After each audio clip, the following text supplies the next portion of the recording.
Pamilyar ba kayo sa mga iba't ibang klase ng pautangan na karaniwang lumalaganap o available ngayon dito sa ating bansa?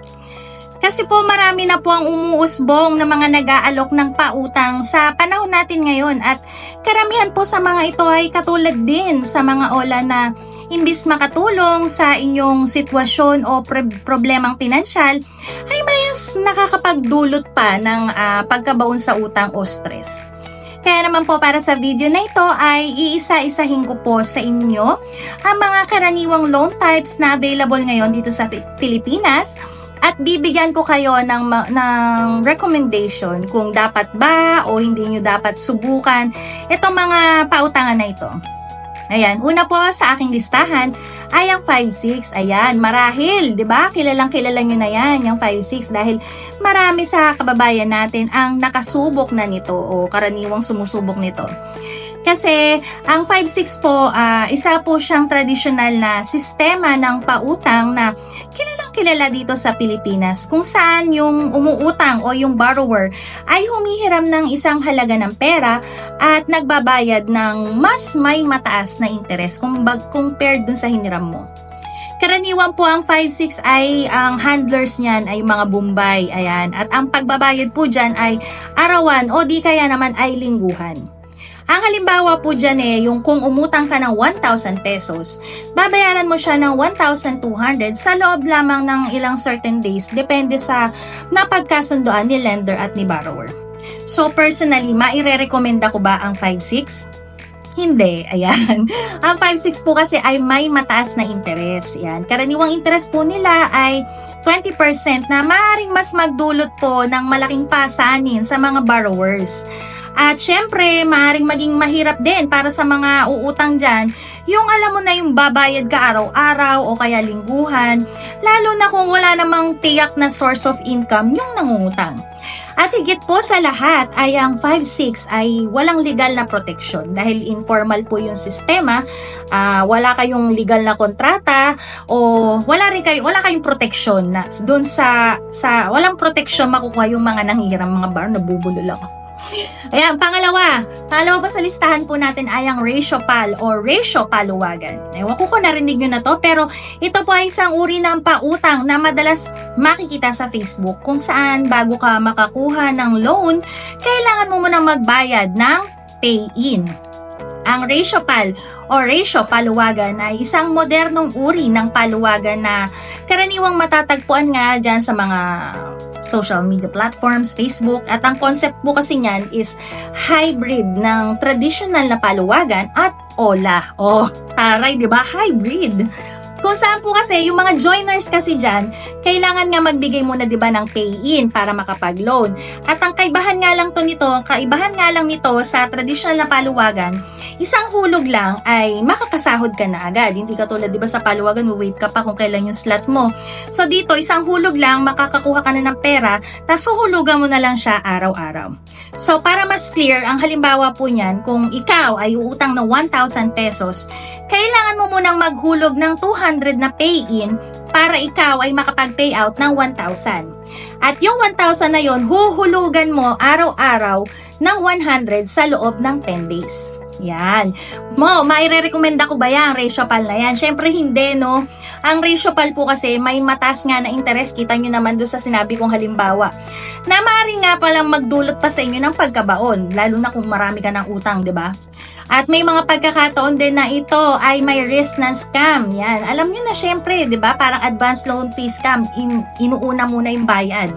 Informal yung system nila, kailangan mag-pay-in at online yung transactions, mataas ang risk ng scam sa mga ganyang pautang.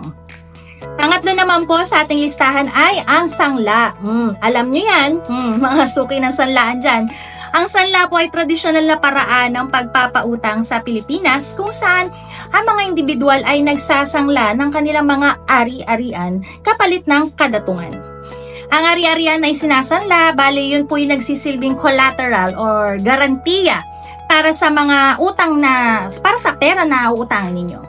At kadalasan, sinasanlang mga ari-arian ay yung tulad ng alahas, lupa, bahay, sasakyan, mga electronic gadgets, yan, para makakuha ka ng pera. May mga interest na dinadagdag din yung mga pawn shop na yan at kung hindi mo mababayaran sa takdang panahon, maaaring mawala ang isinanglang gamit o ari-arian. May re-recommenda ko ba ang sanlaan?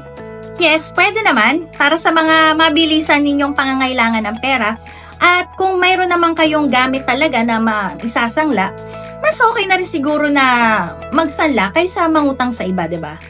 Una po kasi yung mga sanlaan o mga pawn shop, may mababa po silang interest rate na nagre-range lang sa 3 or 4% at mas may mahabang panahon ka para matubos mo yung sinanla mo. Siguraduhin nyo lang po na naiintindihan nyo bilang borrower ang responsibility ng pagsasanla dahil syempre yun nga sabi ko pag hindi mo nabayaran o naibalik yung pera, mawarirematay yung gamit na isinanla mo. Pangapat naman po sa aking lista ay ang balikwasan. Ang balikwasan po ay isang uri ng pautang na madalas na makikita sa social media platforms, lalong-lalo na sa Facebook. Ang sistema po nito ay parang gumagamit siya ng parang masasabihin to, utang now, pay tomorrow. Yun ang kanyang prinsipyo. At may mga napakadami requirements na dapat nyong ipasa para lang ikaw ay maaprubahan ng loan na. Ilan sa mga dapat mo ipasa dyan, yung mga selfie with ID, written agreement, yung pipicturean mo yung sulat kamay mo, and then video agreement, binabasa mo yung agreement, and then Facebook link mo, dapat naka-public, tapos magbibigay ka pa ng 5 Facebook link ng relatives mo, at screenshot ng Facebook page ng barangay kung saan ka nakatira. Taray, sigurista, diba? Ang balikwasan po, may cycles din yan na kailangan sundan upang tumaas po yung loan limit ng borrower. So, sa first and second loan dito sa balikwasan, 300 muna ang first loan at kailangan 390 mo ibabalik yon. And then, sa third, fourth, fifth mong loan, 500 na ang pwede mong utangin at ang balik naman po nun ay 650. At sa fifth loan mo naman, pwede ka namang hiram ng 1,000 na huhulugan mo ng 200 sa day 1, 2, 3, and 4. At sa pang-limang araw, 1,200 ang ibabayad mo. O, di ba? Bonggang taas. May re-recommenda ko ba tong balikwasan na to? Ay nako, isang malaking hindi. Bakit? Dahil napakataas ng interest rate nila. Kita nyo naman yung sinabi kong halimbawa, di ba? At yung napakadami requirements na hinihingi nila, agad-agad namang red flag yan na maaari pong gamitin yung mga informations na inyong pinasa para ikaw ay maharas kapag ikaw ay nahuli sa pagbabayad o kaya ay hindi nakapagbayad. Yan po ang unang 4 sa aking listahan na mga different loan types na dapat ninyong makilala. Abangan po ninyo ang part 2 ng video na ito para sa mga susunod pang pautangan na aking i-discuss sa inyo. Ayan, syempre siguraduhin nyo pong updated kayo lagi sa mga latest content sa mga videos ko at sa mga live stream episodes namin sa pamamagitan po ng pag-like, follow at subscribe sa aming mga official social media accounts.